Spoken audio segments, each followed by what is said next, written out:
अस्सलाम वालेकुम everyone. Today's topic is centre province relations. ठीक है, इन पाकिस्तान।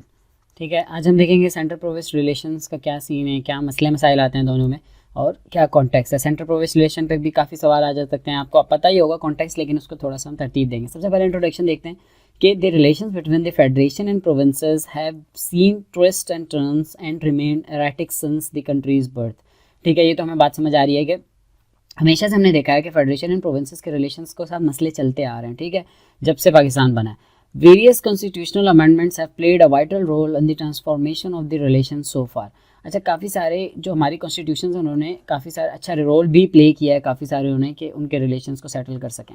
ठीक है, हिस्टोरिकल बैकग्राउंड आपको थोड़ा पता होना चाहिए सेंटर प्रोविंस रिलेशंस का। करंट सिनेरियो हम देखेंगे, और करंट सिनेरियो सिंपल यही है कि lacking trust between the central and generating units और various issues spurting concerns about the distribution of the resource. And distribution हमेशा ही का मसला चलता रहा है कि यार हमारे कभी पानी का इशू चलता है, कभी फाइनेंसेस का इशू चलता है, कभी इख्तियारात का इशू चलता है। तो इश्यूज़ हर दफ़ा चल रहे होते हैं, तो हम देखते हैं क्यों चलते हैं ये इश्यूज़, इसके रीजंस वगैरह देखेंगे।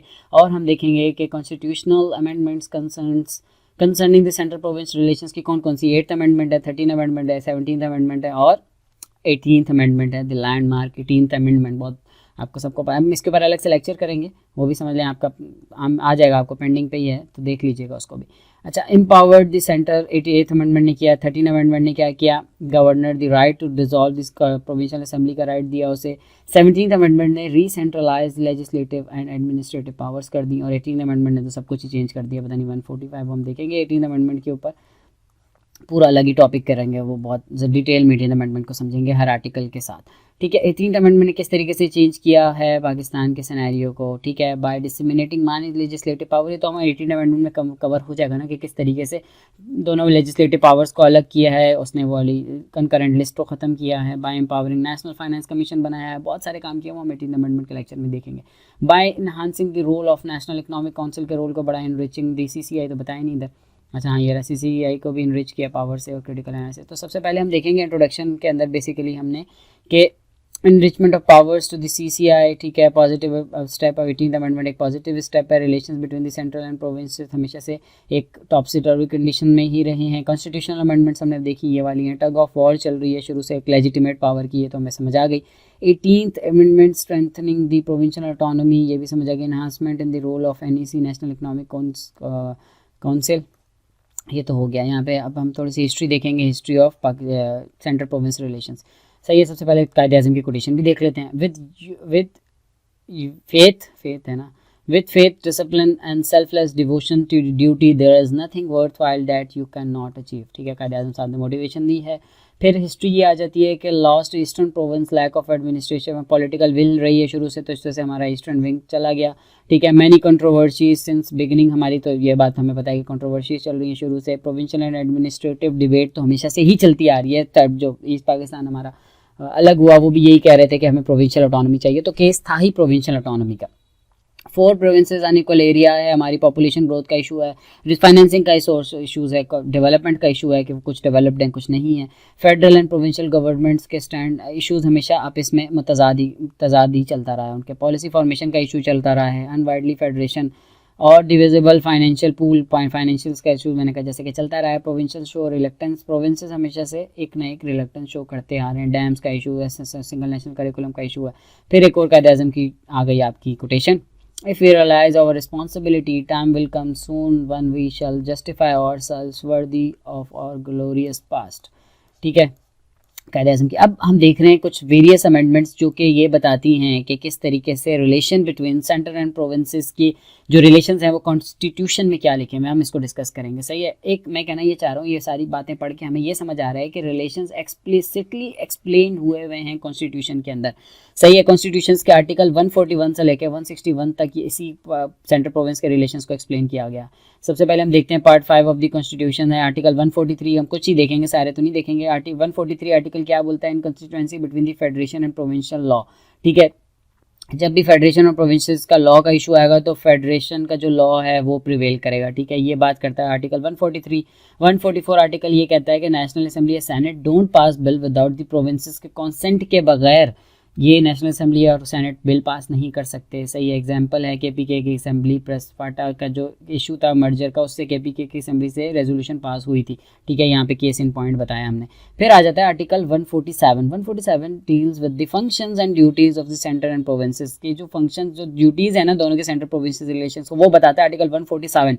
Interest in the functions of the federal, कि अगर कोई इंटरेस्ट फेडरल इंटरेस्ट में कोई फंक्शन है तो वो प्रोविंसेस से इजाज़त ले सकता है। एग्जांपल यहाँ पे केस इंपॉर्टेंट है एनसीओसी की, कोविड की जो पॉलिसी थी, एजुकेशन की जो हमारी पॉलिसीज़ चल रही हैं सिंगल नेशनल करिकुलम की, इसके अंदर वो पॉलिसी को इंश्योर तो करते हैं ड्यूटी फंक्शन या वो करते हैं, लेकिन किसके अप्रूवल से? प्रोविंसेस के अप्रूवल से। सही है, तो ये वाला जो केस है ये पूरा आर्टिकल 143 में लिखा हुआ है, 147 में लिखा हुआ है। ठीक है, फिर आ जाता है article 148 that deals with the obligation of the provinces and federal government के ऑब्लिगेशंस क्या हैं। प्रोविंसेस क्या कर सकते हैं? फॉरेन पॉलिसी को चैलेंज नहीं कर सकते, ये तो ऑब्वियस सी बात है। Central government should protect provinces. अब जो प्रोविंसेस की प्रोटेक्शन है वो भी सेंट्रल प्रोविंस की सिक्योरिटी जो है वो भी फेडरल गवर्नमेंट के पास है, सेंट्रल गवर्नमेंट के पास है, और फॉरेन पॉलिसी भी उसी के पास है।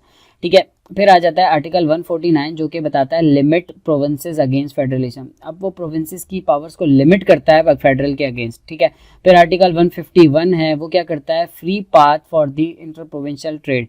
अब ये क्या प्रोवाइड करता है कि इंटर प्रोविंशियल जो कि ट्रेड होनी चाहिए ना, उसको फ्री पाथ मिलना चाहिए। ठीक है, वो इंश्योर होनी चाहिए। Provinces can't put tariffs trade on trade. अब प्रोविंसेस टैरिफ ट्रेड अपनी मर्जी से नहीं लगा सकते, should provide free path to the trade and trade routes वगैरह को प्रोवाइड करना चाहिए। ये भी आर्टिकल के अंदर लिखा है ना, इसको किस तरीके से कोई क्वेश्चन कर सकता है इस चीज़ को। अच्छा, आर्टिकल 152 क्या कहता है? Federal government can take any land, कोई भी लैंड सकता है, लेकिन वांट मतलब प्रोविंस क्या है उसके ऊपर इशू नहीं कर सकता। अब इसके अंदर केस इन पॉइंट ये है कि जो प्रोविंस डोंट फॉलो, अगर प्रोविंस फॉलो नहीं करेंगे, प्रोविंस इजाज़त नहीं देंगे, तो क्या होगा? वो arbitration supreme court of justice के पास चली जाएगी। सुप्रीम कोर्ट इसको फिर देखेगा, चीफ जस्टिस देखेगा। तो दीज आर ऑल दी क्या कहते हैं इसको, constitutional provisions that deal with the central province relations. तो ऐसा सीन नहीं है कि सेंट्रल प्रोविंस रिलेशंस के अंदर हमारे कोई इश्यूज़ को डिस्कस ही नहीं किया गया। 112 आर्टिकल तो हमारे किसमें अबॉलिश किए गए? कंकरेंट लिस्ट में 18th अमेंडमेंट ने भी अबॉलिश किए। तो 18th अमेंडमेंट को हम डिटेल में एक्सप्लेन करेंगे। फिलहाल हमने एक बेसिक ओवरव्यू लिया है कि सेंट्रल प्रोविंस के रिलेशंस का जो इश्यूज चल रहे हैं वो देखें हमने, कॉन्स्टिट्यूशनल प्रोविजंस देखें जो कि डील करती है सेंट्रल प्रोविंस के रिलेशंस को। वैसे तो हम 18th अमेंडमेंट पढ़ लें तो वो सारा इसी की डिटेल हमें बता देगा। ठीक है, तो यहाँ तो हमारी एक्सप्लेन हो गई 18th कॉन्स्टिट्यूशनल प्रोविजंस। हमने वैसे इसको सेपरेट भी देखना चाहिए 8th अमेंडमेंट 13th अमेंडमेंट को, अलग से मेरे पास नोट्स तो थे लेकिन मैंने शायद अपलोड नहीं किया। तो सेंट्रल प्रोविंस रिलेशंस के हमने कंक्लूजन निकाल दिया। अब कुछ और भी हमारे पास पॉइंट्स है लेकिन वो इतने इंपॉर्टेंट नहीं है फिलहाल। तो खैर इसमें मैप वैप बनाने की आपको लाजमी ज़रूरत है, आपने मैप बनाना है। ठीक है, अच्छा, सेंट्रल प्रोविंस रिलेशंस में एक्चुअल रिलेशंस जो हैं वो हमारे पॉलिटिसाइजेशन है।